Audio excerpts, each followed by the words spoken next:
Всем доброе утро. Для кого-то добрый день.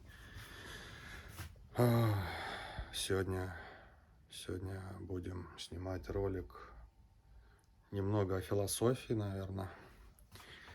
Попробуем раскрыть какие-то темы. Ну, я даже думаю, не философия, это будет, скорее всего, ролик, связанный со спортом, с организацией, силой, так сказать, духа и мотивацией что-то делать в этой жизни вообще, двигаться вперед, не унывать, не останавливаться, самоорганизовываться и так далее. Вот. Там на улице огромный ветер, 20 метров в секунду там сдувает вообще конкретно. Сейчас будем делать лайфхаки и использовать, короче, наушники, вот эти новые, которые это Apple'овские прошки. Вроде как говорят, там датчики у них офигенные стоят, тем более их два, то есть они, получается, записывают очень хорошо звук. И я там настроил режим, типа, под мою голову, короче. Вот, сейчас я попробую еще, знаете, какую фишку одну. Сейчас покажу. Я уже прокатился, так, в принципе, получилось неплохо. Оденем шлем. У меня есть мотошлем, в котором я ездю на самокате, райдеру, короче. И у него, в общем, когда я Сирии давал команды, он очень хорошо считывал их. Поэтому надо попробовать. Возможно, от ветра можно закрыться именно шлемом. Ну вот, когда я буду кататься на самокате, одеть наушники в шлем. И, в принципе, можно вам еще и показывать дорогу, как я еду. Сейчас будем изучать, звук пропадает или нет. Оп. Вот. Я, в общем, в шлеме. И наушники вроде сидят в ухе нормально. Не знаю. Я когда говорил, ну, не будем произносить, чтобы она сейчас не отключила мне видео. В общем, в принципе, переключаю треки, останавливаю музыку и так далее на ходу с помощью голосовых команд тоже. Вот. Не знаю, сейчас видео вам записался звук. Будем смотреть. Хочу все-таки вас покатать на самокате. Не зря у меня такой мощный офигенческий самокатик. И грех не покататься по Ейску. И не показать вам этого. Я сам в восторге просто. В Москве так не погонять. Тем более тут очень хорошо сделали сейчас все дороги, тротуары и так далее. Люди в шоке, смотрят на меня, как я еду, и просто такие: «Воу!» А я на второй скорости, ну, на первой еду там, ну, 35 километров, там, как положено, там, по правилам сейчас с 1 марта. А потом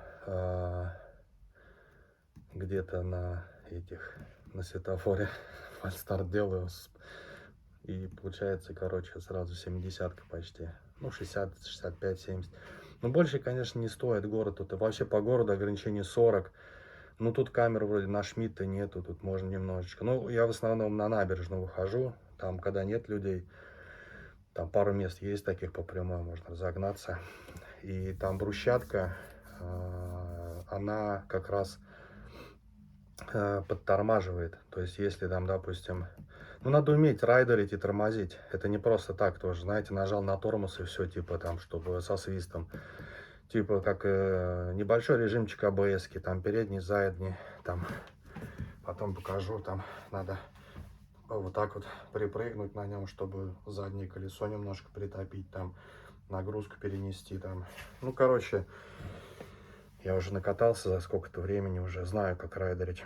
Ну, не профессионал, конечно, естественно, то, кто сейчас будут смотреть, скажут: «О, ты что, там, новичок?»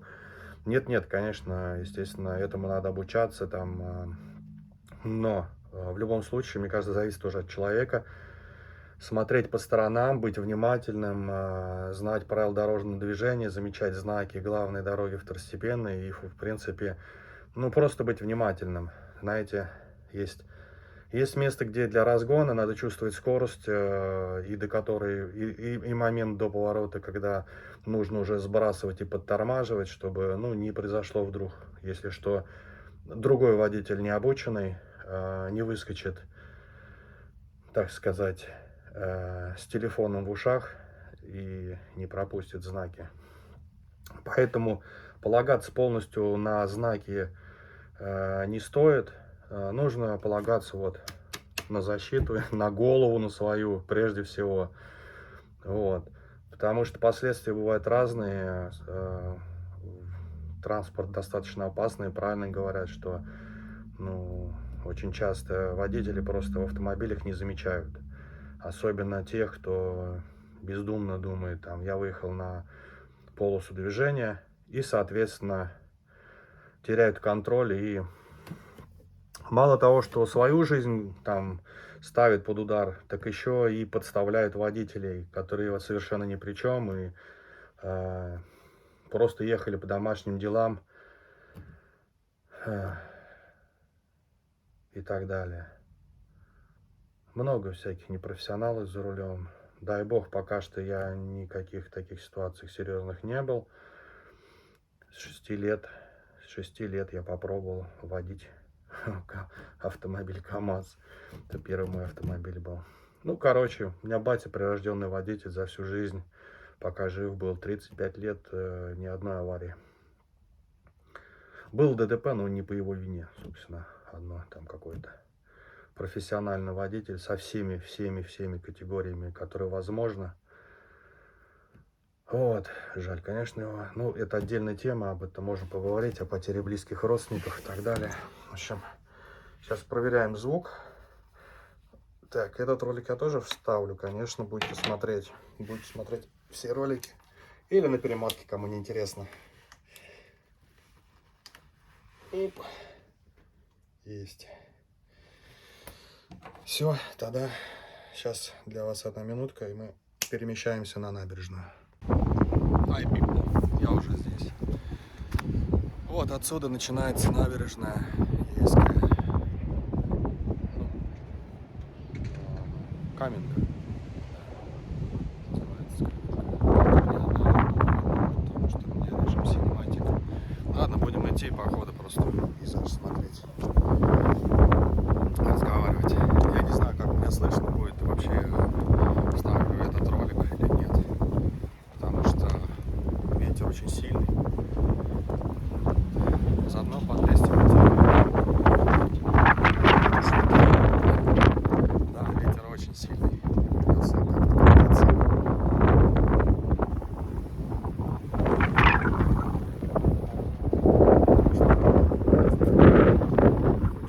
Уже 1000 раз обзоры делали люди. Там на аквапарк, море. Просто будем гулять, короче, разговаривать. Вообще, в принципе, я считаю, что все эти обзоры уже можно в одном видео посмотреть где-нибудь там на ютубе. С коптера кто-нибудь снял уже, показал, что есть там беседки всякие, там лавочки, там аттракционы. Кстати, я сегодня слово, короче, я забыл сказать. Что вам понравилось в прошлом ролике? Надо будет это... Блин, на самом деле столько слов-паразитов, вот так, когда смотришь со стороны, замечаешь в речи. Ну, так, когда, наверное, общаешься с людьми вживую, не особо замечаешь за собой и стараешься как-то не акцентировать внимание. Не, ну всегда я, когда что-то говорю, я думаю. То есть мысли куда-то текут, обычно, конечно, их не догоняешь. Начинаешь разговаривать на разные темы.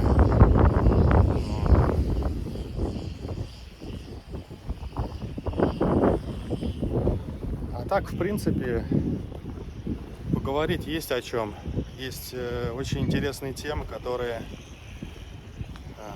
на поверхности лежат. Люди чаще всего знают ответы, но почему-то не пользуются ни одним из представленных вариантов. Вариантов очень много решений любых проблем, любых вопросов. Не знаю, почему так происходит. Ну вот сам берешь просто так, ну что-то такое не умеешь, берешь, делаешь.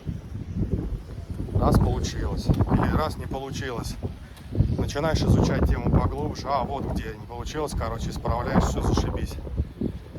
А люди почему-то сидят и ждут, наверное, пока оно само свершится, пока произойдут изменения, навыки, наверное, какие-то прилетят с космоса. И в итоге вся жизнь их проходит, они тратят, они думают, что, ну, наверное, пока в тот момент мы ждем, и проходит их время жизни, они тратят очень много ресурсов вот этих важных своих. А потом, когда уже приходит возраст, уже приходит осознание, небольшая какая-то, может быть, мудрость. Так, сейчас открою. Видно будет вот так интересно. Там вот.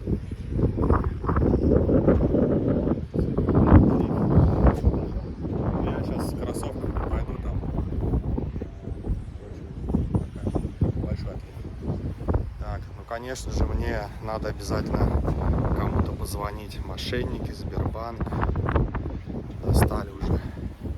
Не знаю, вам звонят, скажите в комментариях. Много идиотов звонят и представляются капитанами полиции из какого-то непонятного там подразделения и с таким еще нахрапом наглым. Не знал я ни одного такого капитана, который так нагло звонит и с таким высокомерным голосом. Ну видишь, чувак, ты вообще не актер, не умеешь играть. У меня все знакомые ОБЭПовцы, там еще кто-то, они все достаточно вежливые люди. Тем более им не надо звонить самим, у них и так работа по горло. Они заняты либо во всяких оперативных мероприятиях, либо они спят просто, потому что, как сказать по-русски, вот. Еще они будут звонить и выяснять там у какого-то непонятного чувачка там что-то у тебя случилось, ваши там данные дискредитированы. Ну это пипец вообще просто. Ну вы люди, кто вот сейчас будет смотреть эти вот зоны, которые сидите, вы это работаете, идиоты. Ну, просто идите в шоу. Извините за выражение, но больше ничего не могу предложить из доступных вариантов.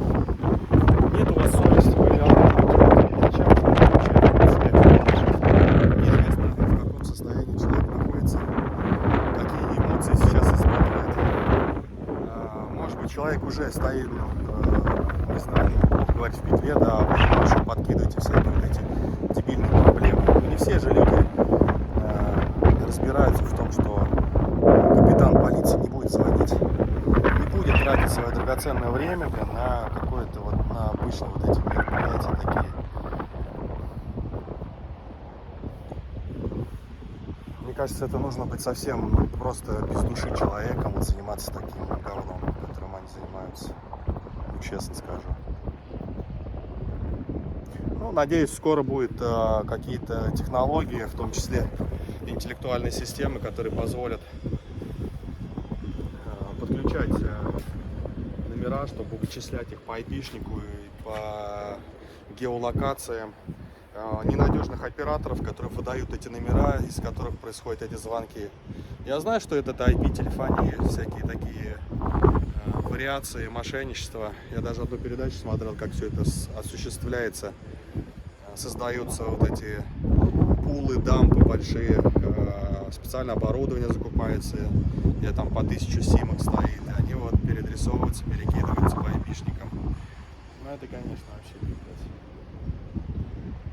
Особенно, знаете, когда вот у меня, допустим, своя веб-студия и номер зарегистрирован в очень многих сервисах для маркетинга, для продвижения там, ну, каких-то инструментов, еще чего-то. А сейчас парсинг очень много собрать базу данных для того, чтобы потом туда вставить это все.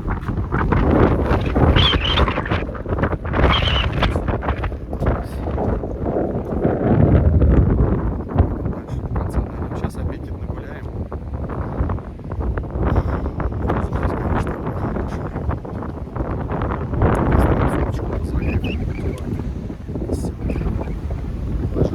У меня сейчас питание такое средиземноморское. Кстати, его начал еще в том году, в сентябре. Все просто. Красная рыба, богатая омега-3, витамином Е. Все это нарубается, нарезается с картошечкой, с кошечкой. Я люблю покрупнее, потому что еще можно и пожевать, а не просто как вот некоторые суммить. Лучку чуть-чуть специй по вкусу, солички. И все, и больше ничего не надо, простой суп. Ну, иногда можно, если кто-то любит потяжелее, суп гречечки немножко смануть. Вот. И лучше, конечно, делать в мультиварке. Идеальный вариант мультиварки, потому что ставишь на час, потом суп открываешь, такой запах идет, прям наваристый, офигенный. И попить, и поесть. И главное, что рыба, какую бы вы ни положили, там с головой и так далее, она просто разваривается так, что даже костей не останется. Короче, так вот. Ребятки, он собирает уже детские аттракционы эти все. Вот. Молодцы. Заранее, что надо делать-то. Опять мошенники звонят. Сброс. Но это пока не заблокирую. У меня заблокированных, наверное, если не ошибаюсь, ну, больше 5000 номеров уже. Короче, дофига. Да, про суп сейчас мы гуляем, немножечко аппетитика. К 12 часам у меня по расписанию обед. Так, опять звонит.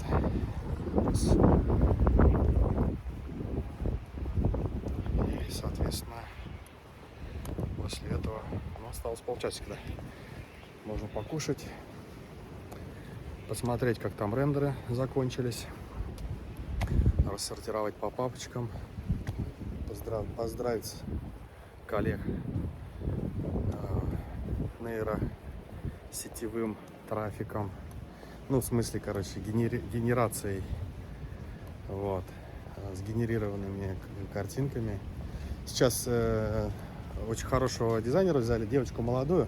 Вот все-таки разница, да, насколько старики, извините, если кто смотрит, ну, не способны просто-напросто к обучению. Не хотят обучаться ничему абсолютно. Вот как, знаете, раньше была поговорка: проще бухгалтера убить, чем поменять 1С программу у них. Вот ресторанчик стоит. Надо, кстати, в этом году зайти сюда, я не заходил. Все, наверное, размыто сейчас у вас, потому что у меня стоит режим такой. Я могу, кстати, переключиться, чтобы мою рожу смотреть. Давайте так и сделаем. Заодно посмотрите вокруг все. Так. Опа, и продолжили съемочку.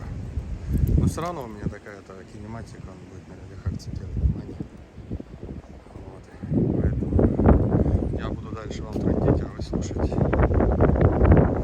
Вот, смотрите, здесь колесо есть даже. На набережной можно покататься. Был там один раз, ну, 2 раза катался, конечно, за эти 5 лет, но один раз я первый раз катался с дочкой, с маленькой, я еще там 3 годика не было даже. Ну, такая история смешная, конечно. У меня даже где-то на канале, на другом, есть видеоролик. Не буду, ладно, говорить, а то она потом увидит ролик мой, еще скажет: зачем ты, папа, рассказал все это. Ну, там смешная история произошла наверху, прям на самом. Все это на людей потекло. Ладно, все, кто понял, догадались. Так прикольненько здесь. Поднимаешься, и видно город со всех сторон. Там вот порт, туда-сюда, все эти районы, вот, которые по городу. Город достаточно большой. Поэтому есть что посмотреть, поесть. Просто она, ну, такую вот площадь занимает, как-то в Фукасе. Да еще поездим, походим по городу, покажу, какие тут есть достопримечательности. Я сейчас вот почему многие сейчас зададут вопрос, почему я такой лохматый, не бритый и короче и так далее. Ребят, я уже говорил, буду снимать фильм о подобном, хочу немножечко в образ войти. Это все-таки мой такой кумир. Я его очень сильно. И, в общем-то, город силы чувствуется присутствие. И сейчас хочется описывать. Ну, просто есть для сравнения у меня фотографии, и там всегда есть идентификация. То есть вот эти все у меня не такой формы, да, я их немножечко просто подкручу. Подровняю. Короче, посмотрим, получится или получится. Нет, значит, в общем-то, случай-то плохая идея. Следовательно, почти дошли до... А, нет, что тут тоже, видите, отели. Отели такие вот интересные. Не знаю, сколько стоит там. Номера 3-4 года назад, наверное, я узнавал. Опять теточка вышла на крыльцо. Мы, в общем, спросили. Я не помню, что она сказала. То ли 3,5, то ли 4,5 тысяч за номера. Наверное, разные виды. Ну, сейчас нам дороже, сейчас рублей 8. Вот тут, короче, настроить тогда аттракционы. Лазание тоже можно показать, пройтись по ним. Вот знаменитый пельмень, который все показывают в роликах. Фоткается, снимается там. Я почитаю немножечко истории про них, там про все эти памятники, которые стоят в городе. Нужно, конечно, не просто так подойти там, вот пельмень, смотреть, там круто. Нужно все-таки как-то более информативно это делать. А что это такое, а зачем? Не, ну понятно, что люди могут загуглить, почитать там пельмень гейский. Но интересно, когда спикер рассказывает про это. Поэтому все-таки надо подходить более ответственно. Так, тут морюшка. Вот видите, какие эти волны накатывают, а там вот вода должна уже не доходит, да? Там высоко. Сегодня отлив сильный, видимо, с ветром. Я заметил, что когда ветер поднимается, сильно отлив идет. И вот метров, наверное, 5 от берега, да, от песочка. А там дальше тоже там мелко, вон ее видно. Если рассмотреть, это все светлое, это мель. Туда можно очень далеко зайти. Вот корабли вон где далеко стоят, там совсем далеко. Вот это они ходят вот оттуда на причалах, там может по неделе стоять. На загрузку в порт идут наши. Здесь в наш уже город. Птичка какая-то летела справа.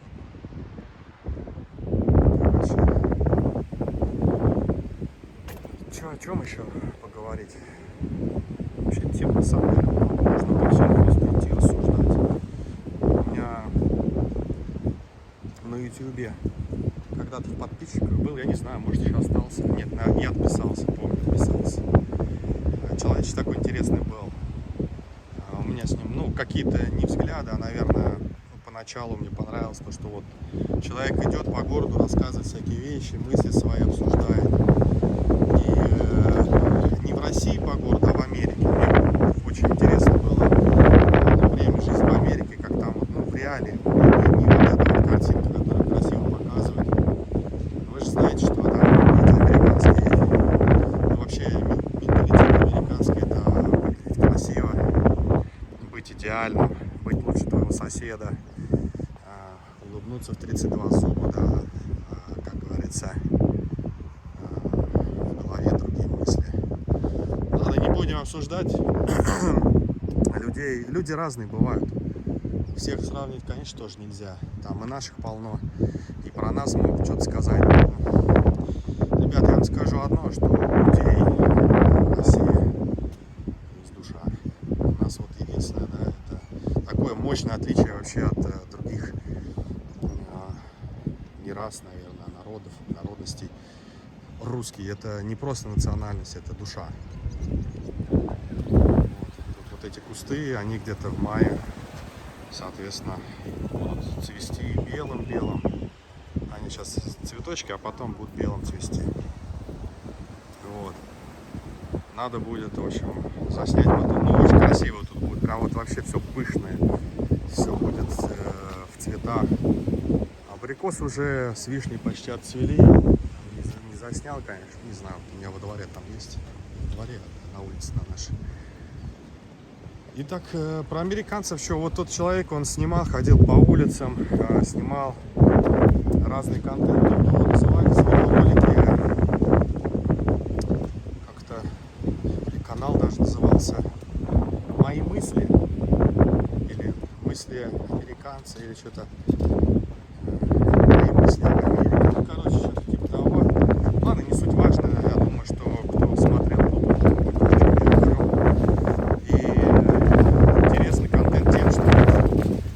такие специалисты, как не хайповые всякие видеоролики, что-то такое, знаете, сверхдинамичное не особо нравится смотреть. Оно как-то быстро влетает, быстро вылетает, да? Оно, в общем-то, и звучит так, динамичное видео, картинка. Сейчас молодежь, наверное, привыкла вот эти хайповые коротенькие ролички из там тиктоков, вот это поколение тиктокеров. Да, рилсы можно снимать интересные такие, какие-то подснимать моменты. Но когда ты садишься, залипаешь на несколько часов, это просто обычная прокрастинация. Ну, я так считаю. Когда ты слышишь мысли людей, идентичны твоим мыслям, да? И у тебя это звучит так же внутри. Ты что-то новое, возможно, оттуда почерпываешь, какую-то информацию узнаешь, да, местную. Вот эта информация, она более интересная.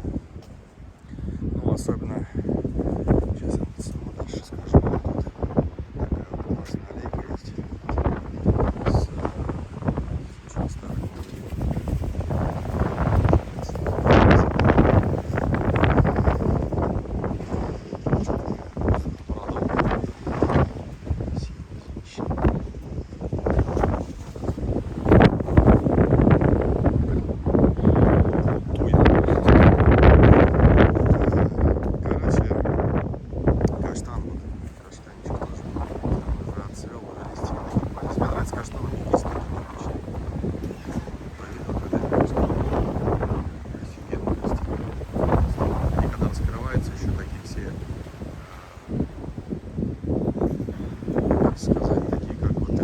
потрогать. Ну, для сенсориков людей, кто любит все там пощупать, потрогать, там, пойти в магазин купить, предпочитает, нежели там где-то вот на удаленке, да, там по интернету заказать. Я вот один из таких людей, как бы люблю материальчик там пощупать, потрогать, там, ну, потому что сами знаете, сейчас продукции очень много, той же самой там неполезной для кожи, там синтетической, еще какой-то там, да, с химическими красителями. Не, ну сейчас, наверное, уже меньше стало, потому что уже все это искоренили. Хотя, нет, вряд ли. У меня мама недавно девушке подарила, ну как недавно, год назад, которые покрасили все матрасы. Вот. Ладно, возвращаемся к нашей теме по поводу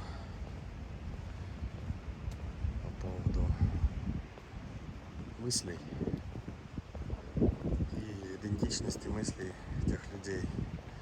Ну вот кто, допустим, смотрит ролики развлекательные, я так заметил, что у них и по жизни так в основном развлекуха, там что-то надо найти на выходные, куда там поразвлекаться, там где там выпить, где там еще что-то, короче.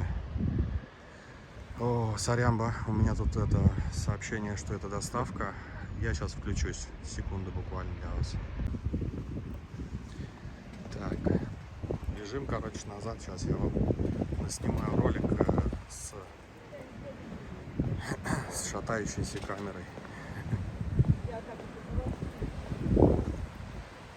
Вот. Так что не обращайте внимания, можете просто посмотреть. Да, как раз к этому моменту подвел. Айтишники, да, которые сильно заняты в работе, сидячем образе жизни. Но это необходимость, потому что проектов, особенно сложных проектов, время пролетает быстро, не замечаешь,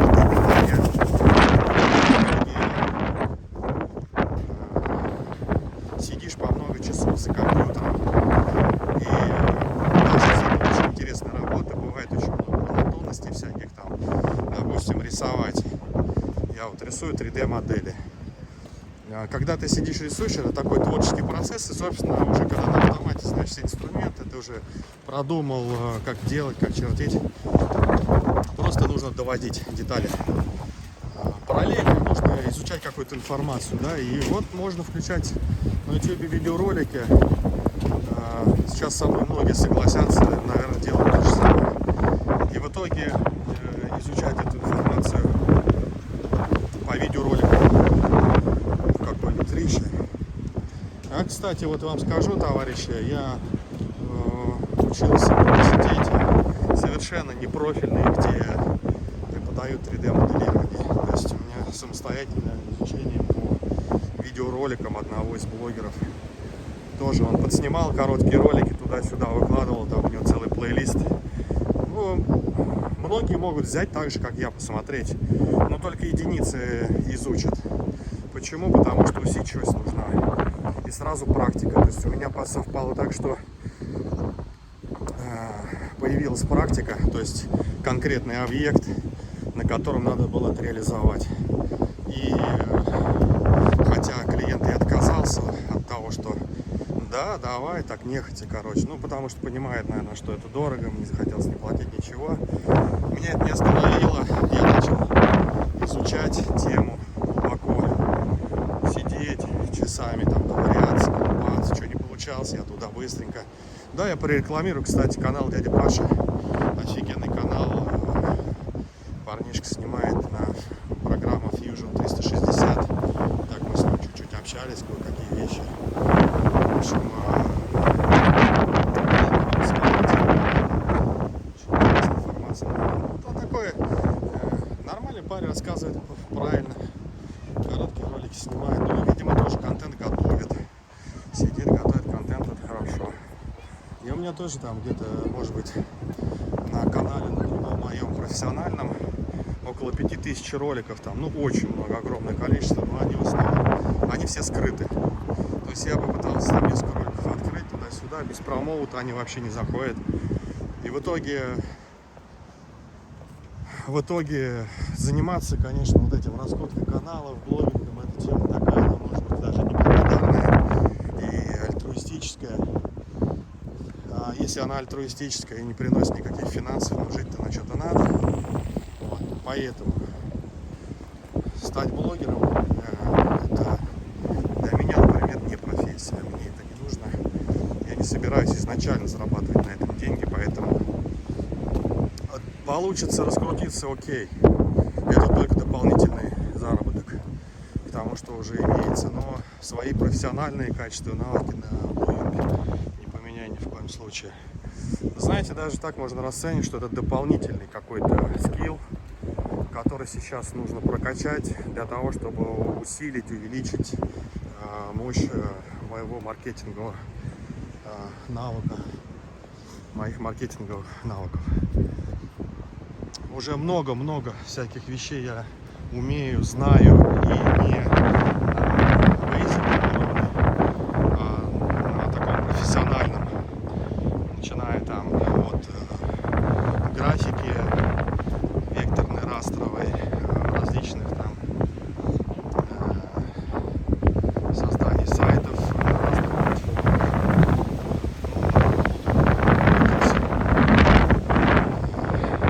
и так далее, тому подобное, и создание рекламных площадок и так далее. Короче, мне знающие люди, с которыми я общался, которые курсы ведут уже профессионально, очень красиво. Они сказали: слышь, чувак, с такими знаниями ты что, будешь президентом?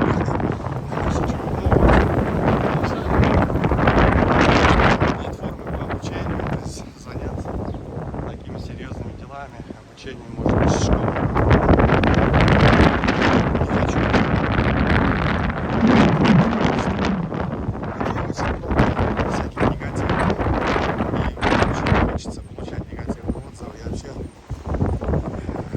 вообще мне в этом году 40 лет уже будет. И, наверное, это какая-то граница в сознании всего происходящего. Хочется прям отрезать от себя весь негатив, всех негативных людей, весь негативный трафик с этих чертям, пусть они там сами между собой перегрызутся. Потому что, ну, логично, подумайте сами.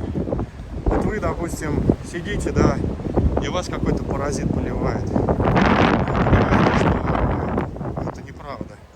Так нахрена вообще, в принципе, получать этот негатив, начинать его применять к себе, зачем-то вступать в полемики с этим человеком, выходить на его, не выходить, а падать на его уровень, на пусике ручками колотить. По-моему, это бред.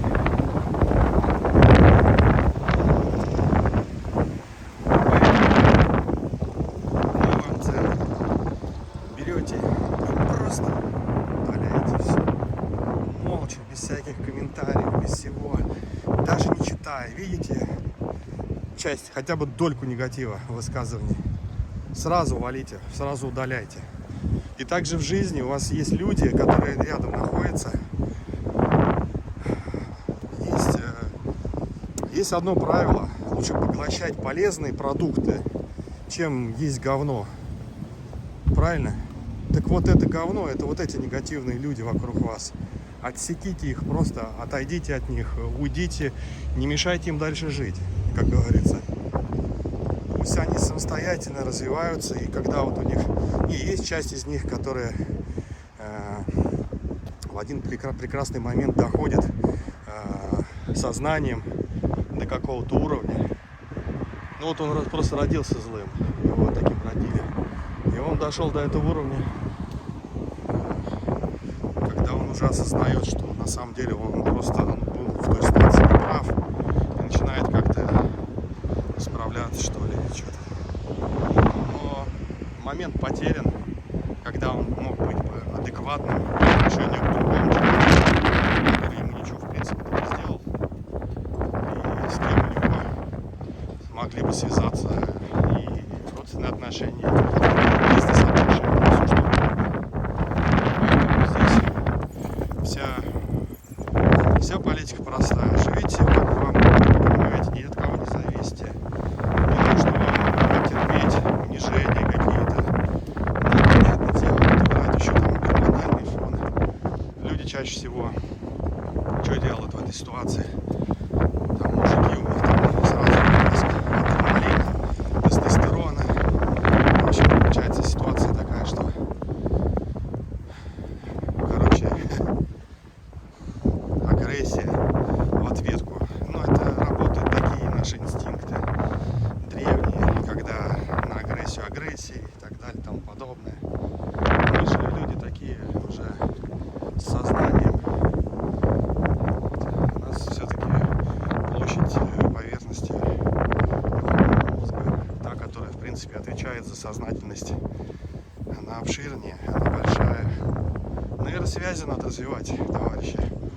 Да, конечно, можно как-то сгоряча иногда даже матернуться, что-то сделать, да, но в любой ситуации, я вас уверяю, нужно принимать решение только после того, когда у вас улягутся все эти эмоции, когда у вас придет осознание, что вы поняли ситуацию с разных сторон, не только со своей, да, с эмоциональной, что вот он не прав, сейчас я ему там накачу. Разделять эти вещи, как вот в семейных там ссорах обычно бывает, да, два человека сойдутся, разговняются, и потом начинают сразу же агрессировать друг на друга. Ну, то есть вот вместо того, чтобы обдумать, понять друг друга, какую ситуацию принять, начинается агрессия. Ну и вот вообще получается всякие скандалы, бывают всякие недомолвки, получается конфликты, а результатом их бывает всякие ситуации. В том числе и криминальные. Поэтому в этой ситуации вам надо просто быть внимательнее по отношению к себе, прежде всего к себе.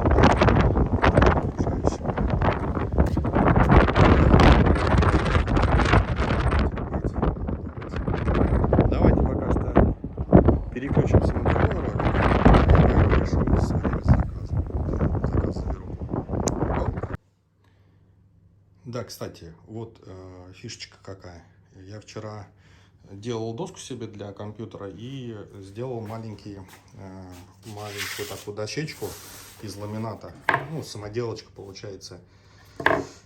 Обработаю еще, надо будет все эти надфили купить, там это. Можно, конечно, было там вырезать прям под доску и дырочку повесить там. Ну, короче, просто доска мне нужна была сейчас. Тут мне супруга говорит: слушай, а ты это самое, она же может быть тут, это же пластик получается, там вредный и так далее, там для продуктов, ну, как бы попадает это в организм, наверное. Я так подумал, ну, наверное, да. Вот. Но я не думаю, что это нас сильнее вреднее, чем вот такие доски, которые пластиковые. Вот. А еще одна фишка, то что все ножи, которые вы покупаете, вот я новые ножи купил, они пока острые, да, но когда порежешь по такой доске, они затупляются. И потом их затачивать, вот это все можно отсрочить на дольше. Каким образом? Смотрите, лайфхак. Берете, короче, такую досочку, любую досочку, вообще даже, может, пластиковую. Одноразовую посуду покупаете, они копейки стоят. Бумажные, не пластиковые, а бумажные. Кладете на нее, на эту досочку, берете там хлеб, ножик и прям сразу здесь нарезаете, они кусочки ровно падают здесь. Берете тарелочку и идете кушать. Вот вам лайфхак. Почему нет? Вот, берете супчик. Вот я вам говорил про супчик. Тут, конечно, сейчас это так не сильно презентабельно смотрится, потому что все уже вперемешку. Тут остатки доедаю, тут голова еще, я вот голову люблю. Ну, тут мультиварка у меня не с давлением. Короче, она просто вот, и все. Ну, с функцией разогрева, со всей этой фигней, может там хлеб печь и так далее, но Маруша какая-то не сильно дорогая. А я все-таки хочу, как у меня дома, прям давление, чтобы набирала. Она там готовит так вкусно. Вообще, короче, пища совершенно другая. Все, приятного мне аппетита. Так, еще немного информации из моей летней студии. Мысли такие, что хочется больше персонализированной информации до каждой индивидуальности человека. Ну, до каждого, дотянуться до каждого человека своими мыслями. И мне показалось, что снимать ролики и обращаться к массовой аудитории, это, наверное, ну, вообще в корне неверно. Тем более после того, как я считаю, что это мои личные блоги, и они будут интересны только тем людям, которые действительно это услышат. И я не буду комментировать, не буду писать какие-то отзывы или там, не знаю, обсуждать что-то в комментариях с людьми, которые вообще в принципе не интересны это, да, негативщиков сразу буду удалять.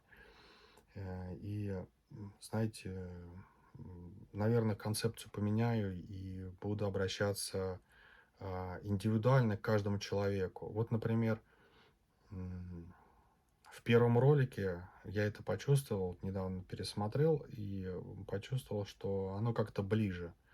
То есть, когда я обращаюсь непосредственно к человеку, который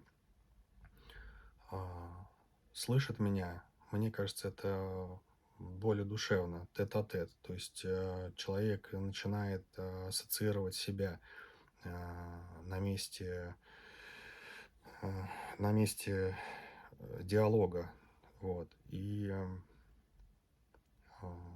попробуем. Просто я заметил, что никто это не использует. Во всех роликах все дорогие подписчики, дорогие зрители и так далее и тому подобное. Я буду обращаться лично к тебе, буду разговаривать с тобой через экран и говорить те вещи, которые происходят у меня в течение дня, какие-то мои мысли лично тебе. Мне кажется, что тебе это будет интересно, и ты что-то из этого для себя выведешь. Возможно, подпишешься и будешь следить за дальнейшим моим передвижением. Неизвестно, что будет там через год, где мы окажемся, правильно? Вот. А вообще есть вот эта определенная концепция персонализированной информации, и в последнее время она приобретает все больше популярность на YouTube. Но вместо того, чтобы обращаться к массовому зрителю, вот есть такая концепция, как обращение к одному человеку через подачу информации от первого лица. Вот.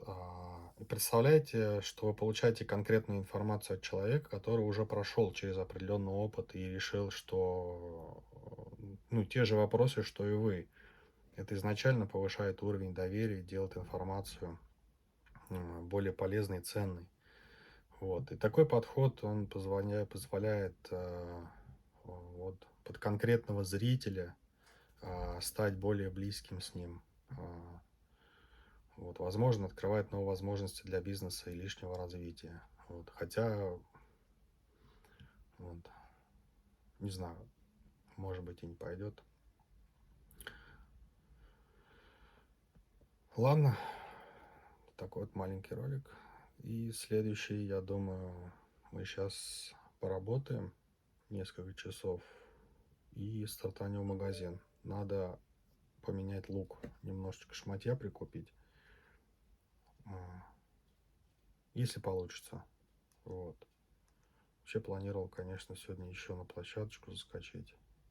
Ну, не на ту, на другую, на стадион. Или завтра обзор сделать.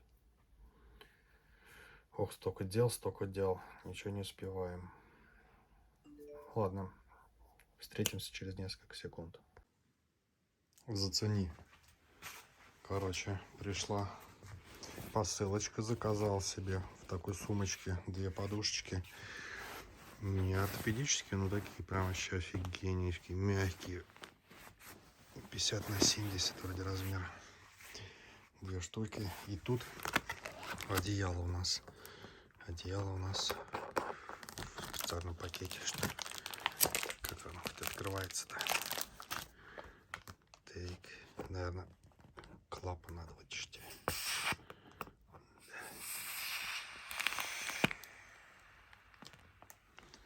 Вот, наберет воздух. И жду еще, конечно, сюда огромный матрасище такой вот этот вот.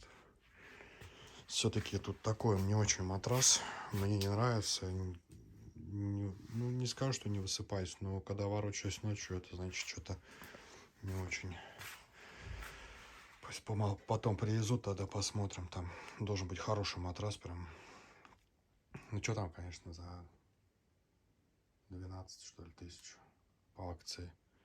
Я думаю, что не очень, конечно. Но, вот, по крайней мере, лучше, чем этот. Это вообще дешевка, наверное, какая-то.